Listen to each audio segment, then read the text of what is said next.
Aussitôt revenu à Lubumbashi au terme d'un séjour à Lusaka, en Zambie,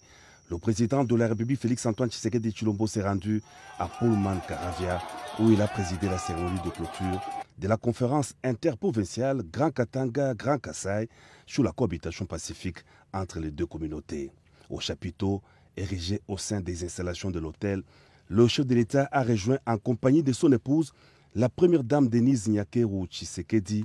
l'assistance composée de tous les participants à la table ronde interprovinciale, en l'occurrence les gouverneurs de 9 provinces du Grand Katanga et du Grand Kasaï, le Haut-Katanga, le Lualaba, le Tanganyika, le Haut-Lomami, le Kasaï central, le Kasaï oriental, le Kasaï, les Sankuru et l'Omami. Les chefs traditionnels, les acteurs politiques et les représentants des associations socioculturelles des deux espaces katangais et kassaïens. Le Premier ministre Sama Lukonde et les membres du gouvernement qui avaient assisté à l'ouverture de ces assises étaient aussi parmi l'assistance. Le président de la République a, dans son discours de clôture des travaux, stigmatisé les tensions tendant à fragiliser la cohésion nationale, d'où la tenue de cette conférence interprovinciale visant l'unité nationale et la cohabitation pacifique entre les deux communautés du Grand Kasaï et du Grand Katanga. Mon intervention ce jour vient ici plaider pour l'humanisme et la tolérance qui ont, de manière légendaire, caractérisé l'homme congolais.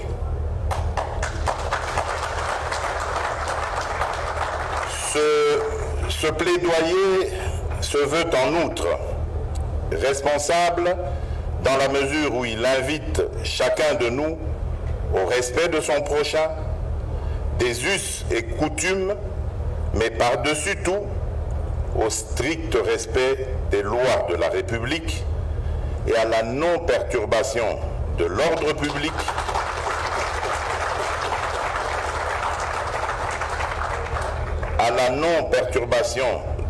public, disais-je, notamment en ce qui a trait à l'installation des Congolaises et des Congolais sur toute l'étendue du territoire national, fondement de cette mixité et richesse culturelle d'antan tant vantée, et au respect des mesures visant à promouvoir, par exemple, la sécurité, en ce compris la sécurité routière. Enfin,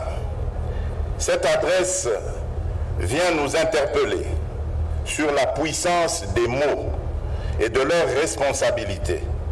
dans la construction d'un vivre ensemble et d'une identité que nous voulons renouveler pour un Congo meilleur. À cet égard, j'entends attirer l'attention des leaders politiques, des responsables religieuses et autres forces vives de la nation sur le rôle leur dévolu dans la construction de cette unité souvent sapée par les ambitions des uns et des autres. Puissent nos langues devenir de véritables vecteurs d'unité et non l'installation de barrières hostiles.